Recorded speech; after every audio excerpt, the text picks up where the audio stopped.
OTS est là pour tous vos besoins en matériel électronique et électroménager. Sistra Technologies est une société de prestation de services et de commerce, évoluant dans le domaine des nouvelles technologies de l'information et de la communication, la fourniture de matériels biomédicaux, la bioinformatique. Pour tous vos besoins en librairie, papeterie, matériel informatique, appareils électroniques et divers, rendez-vous chez AKD Informatique. Ce JT vous est présenté par ESG, École supérieure de gestion. ESG, École supérieure de gestion, spécialisée dans la formation des métiers de la comptabilité et de la gestion d'entreprise. Merci pour votre fidélité, mesdames et messieurs. Bonsoir et bienvenue dans votre journal hebdomadaire Actuel Média. À présent, les titres. Ce 11 mai était le 41e anniversaire du décès de l'illustre chanteur et reggae Bob Marley à travers le monde. Les Rastas du Mali ont aussi commémoré cette journée à Kati, dans la maison de jeunes de Kati, à retrouver dans ce JT. L'huile locale et importée ont connu une hausse depuis quelques mois. Retrouvez les réactions des consommateurs et les explications des commerçants dans ce journal-là. Le 29 janvier 2016, le journaliste Birama Touré disparut alors qu'ils étaient en pleine préparation de son mariage. 6 ans plus tard, que savons-nous sur cette affaire? La genèse dans ce journal.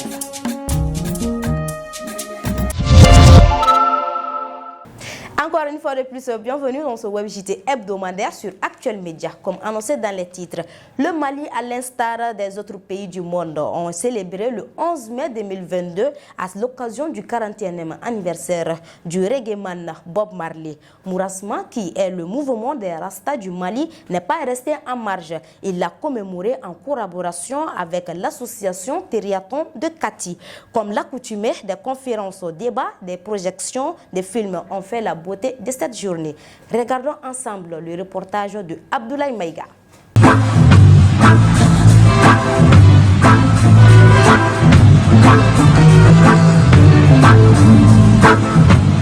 Le mercredi 11 mai 2022 a marqué le 41e anniversaire du décès de Robert Nesta Marley, alias Bob Marley. Comme à l'accoutumée, Mourasma, le mouvement des Rastas du Mali, a commémoré ce jour, mais cette année avec la collaboration de Teriaton de Kati.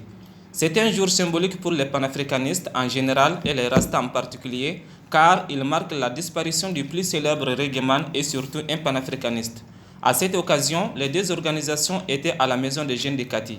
Nous avons choisi de commémorer la disparition de Bob Marley aujourd'hui, puisque l'association Teriaton a fait un partenariat avec le mouvement Rastafari du Mali pour qu'on puisse célébrer toutes nos activités panafricanistes ensemble, y compris le 11 mai, le 25 mai. Donc l'objectif, nous partageons les mêmes objectifs que le mouvement Rasta. C'est la raison pour laquelle nous avons voulu célébrer ces journées-là ensemble. Dans de telles situations sociopolitiques et sécuritaires dans le Sahel, les réflexions ont porté sur le rôle de la jeunesse africaine, Rasta et artistes africains dans la prévention de conflits et la promotion de la paix. Nous avons choisi 3 thèmes. La situation sociopolitique et sécuritaire dans le Sahel, ce qui prévaut, c'est-à-dire le rôle de la jeunesse et du Rasta. C'est un thème qui prévaut actuellement parce qu'il y a de cela 9 ans, presque, que le Mali, le Sahel souffrent d'une guerre dont on ne connaît même pas la cause. Tantôt des séparatistes, tantôt des mouvements salafistes. Donc quand on a compris que tout ceci est dû au fait que la France avait voulu organiser les régions du Nord à partir de 1958, mais ça n'a pas marché dû à la conscientisation de Modibo Keïta. Donc on a compris que c'est dans ce même sens qu'ils ont cherché à créer le G5 Sahel pour toujours créer l'instabilité dans cette zone de l'Afrique. Alors il va de soi qu'on en parle, parce que le problème n'est pas seulement du Mali, il y a aussi le Niger, le Burkina et même le Bénin, le Congo. Et deuxième sujet, ça c'est Bob Marley, un martyr, un panafricaniste.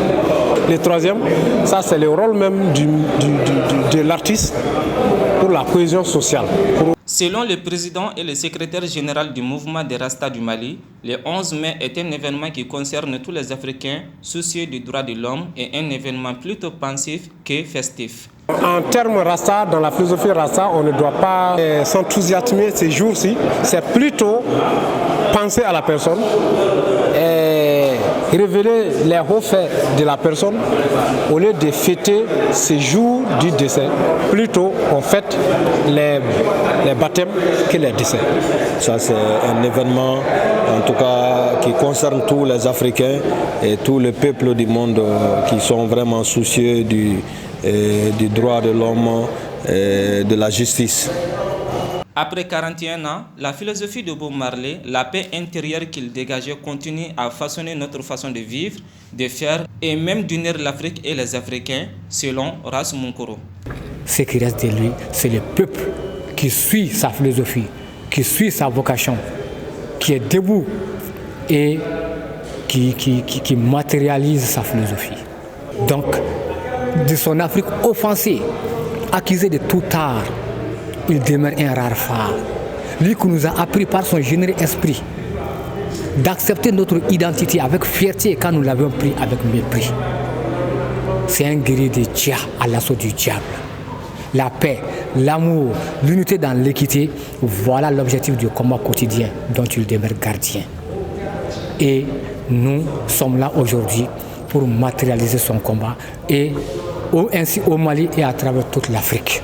Bob Marley n'est pas mort. Aime répéter plusieurs rastas. Le 11 mai est aussi un moment de remise en question et un moment pour le faire rappeler à la jeune génération, car des millions continuent de penser comme lui à travers le monde.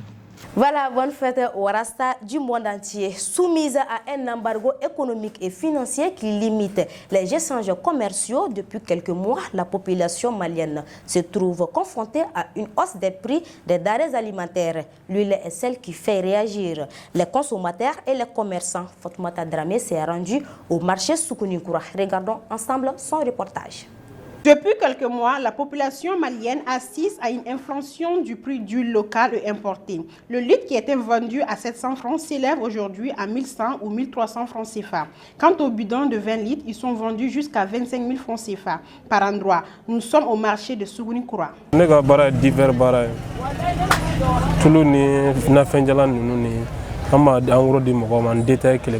Je vends en gros et en détail les denrées de première nécessité. Je vends le bidon de 20 litres d'huile locale à 22 500 francs et 1200 francs le litre. Mais celui importé est vendu à 1500 francs le litre et 24 000 francs le bidon de 20 litres. Au litre de ça va. Bon, au vin, à maudit, wanani, les femmes, les premières à ressentir la hausse des denrées alimentaires, embouchent la même trompette. Tout est cher. Le prix d'huile a grimpé et pourtant, elle est primordiale dans la préparation des aliments. Ce que je n'arrive pas à comprendre est que nous ne pouvons pas consommer l'huile locale dans nos marinades à cause de l'odeur qu'elle contient.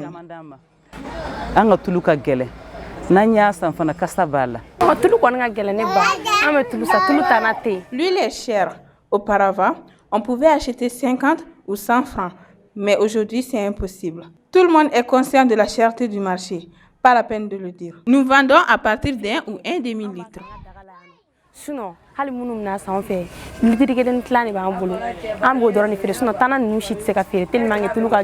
Pour ce commerçant, le prix est invariable. Il nous révèle quelques détails. On retrouve deux types d'huile sur le marché malien, celle importée et locale. Mais il faut reconnaître que Dinor est la plus chère. On comprend cela par les difficultés que les transporteurs subissent avant d'arriver à destination. En ce moment, les échanges sont limités, il faut le dire.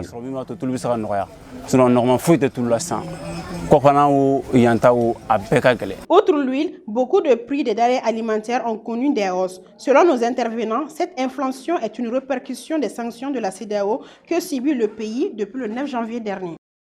Le Mali est un pays qui produit beaucoup de mangue. Actuellement, c'est le fruit qui domine nos marchés. Malgré cette abondance, les vendeurs rencontrent des difficultés quant à l'écoulement de leurs marchandises. Apprenez davantage avec Djeneba Sidibé.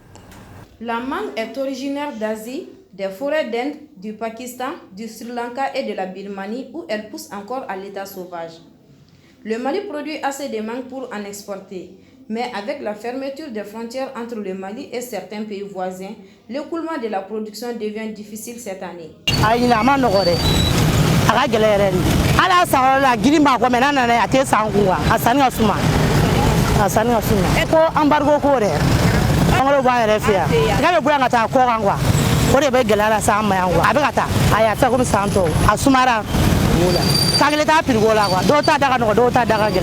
Le fruit du manguier domine cette saison le marché. En abondance, il y a plusieurs sortes de mangue, c'est ce que nous dit cette vendeuse.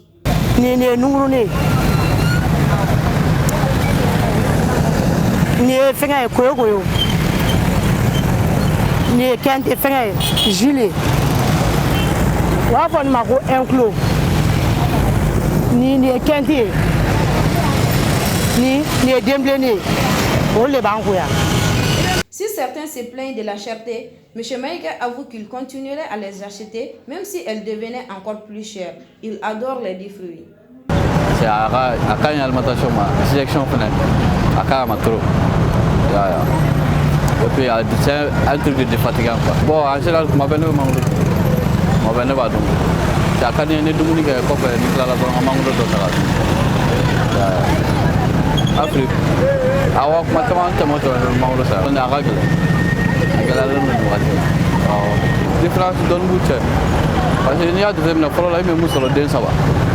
C'est ça, vous pouvez La mangue est riche en vitamine C et la consommer le soir avant d'aller dîner s'avère tout à fait recommandé. En plus de ses bienfaits sur l'homme, l'exportation de la mangue apporte un plus à l'économie malienne. Nouveau rebondissement dans l'affaire Birama Touré, l'ex-inspecteur de police du 3e arrondissement de Bamako, Papa Mambi Keïta alias l'épervier du Mandé, a été placé le 6 mai dernier sous mandat de dépôt par le tribunal de grande instance de la commune 5 du district de Bamako. Tout cela est lié à la disparition du journaliste. Que savons-nous sur cette affaire? La genèse avec Aminata Y. Koulibaly. Cela fait 6 ans que le journaliste Birama Touré a disparu. Selon nos informations, le journaliste enquêtait sur une affaire impliquant le fils de l'ex-président de la République, Karim Keïta, aujourd'hui exilé. Après des années de silence des autorités sur cette affaire, un mandat d'arrêt international avait été émis contre Karim Keïta le 5 juillet 2021. Quelques jours après, un nouveau rebondissement. Cette fois-ci, Moussa Diawara, l'ancien chef de la sécurité d'État, est inculpé et placé sous mandat de dépôt pour complicité d'enlèvement, de séquestration et de torture le jeudi 29 juillet 2021. Le vendredi 6 mai 2022, l'affaire a pris une nouvelle tournure. L'ex-inspecteur de police du 3e arrondissement de Bamako, Papa Mambi Keïta, dit l'épervier du Mandé, rentré d'un long exil de France, est depuis placé sous mandat de dépôt alors qu'il est cité comme témoin dans l'affaire de la disparition du journaliste Birama Touré. En attendant que les autres suspects soient inquiétés, rappelons que d'après beaucoup, le fils de l'ancien président Karim Keïta, suspect numéro 1, serait en Côte d'Ivoire. Les autorités ivoiriennes n'ont jusque-là pas exécuté le mandat d'arrêt international à son encontre. À présent, l'actualité nationale et internationale en bref et en images avec la voix et la compilation de Nana Khadija Koli. Dans l'actualité nationale, la relation entre la France et le Mali continue de se dégrader. Le ministre français des Affaires étrangères, Jean-Yves Le Drian, et son fils sont convoqués par la justice malienne dans le cadre d'une enquête portant sur une atteinte aux biens publics et autres infractions liées à l'obtention de la fabrication des passeports biométriques au Mali. Selon la convocation datant du mercredi 11 mai 2022, ils sont invités à se présenter au palais de justice du tribunal de grande instance de la commune 3 de Bamako le lundi 20 juin 2022. A rappeler que cette affaire date de 2015 lorsque Ibrahim Boubacar Keïta était au pouvoir. Le bras de fer qui oppose les pompustes de 4 stations-service, à savoir Total, Ola Energy, Shell et Oryx, et les dirigeants respectifs continue. La deuxième grève des pompistes qui était prévue pour le 4 mai dernier avait été finalement repoussée suite à l'intervention du Conseil national du patronat du Mali, CNPM, qui avait négocié avec les dirigeants des stations-service concernées. Après l'échec à cette démarche, les pompistes ont décidé d'entamer une grève de 96 heures reconductible à 120 heures à partir du mercredi 11 mai 2022. À rappeler que plusieurs points ont été évoqués, notamment le rappel des paiements des cotisations à l'INPS des travailleurs depuis l'embauche, la reprise de tous les travailleurs renvoyés illégalement. Dans l'actualité internationale, les livraisons de gaz russe à l'Europe via l'Ukraine sont en baisse pour la première fois depuis le début du conflit, en fin février. L'opérateur ukrainien des gazoducs OGT-SOU a accusé les forces russes d'ingérence dans ses installations de la région Louganga et d'empêcher de maintenir le flot habituel de gaz. En Afghanistan, le jeudi 12 mai 2022, les autorités talibans de la ville d'Iran dans l'ouest de l'Afghanistan ont interdit aux hommes et femmes de manger ensemble au restaurant, y compris des mariés. Depuis leur arrivée au pouvoir en août, les talibans ont progressivement rogné les libertés des femmes et imposé des formes de ségrégation entre les deux sexes, conformément à leur interprétation ultra rigoriste de la charia, la loi islamique. Rappelez que la semaine passée, ils ont aussi promulgué un décret imposant aux femmes le port du voile intégral en public. Voilà, c'est la fin de ce WebJT hebdomadaire. Merci à vous de l'avoir suivi et prenez soin de vous car chaque jour est une vie est une chance. Et restez connectés sur Actuel Média car il y a d'autres programmes à suivre. CJT vous a été présenté par ESG, École supérieure de gestion. ESG, École supérieure de gestion, spécialisée dans la formation des métiers de la comptabilité et de la gestion d'entreprise.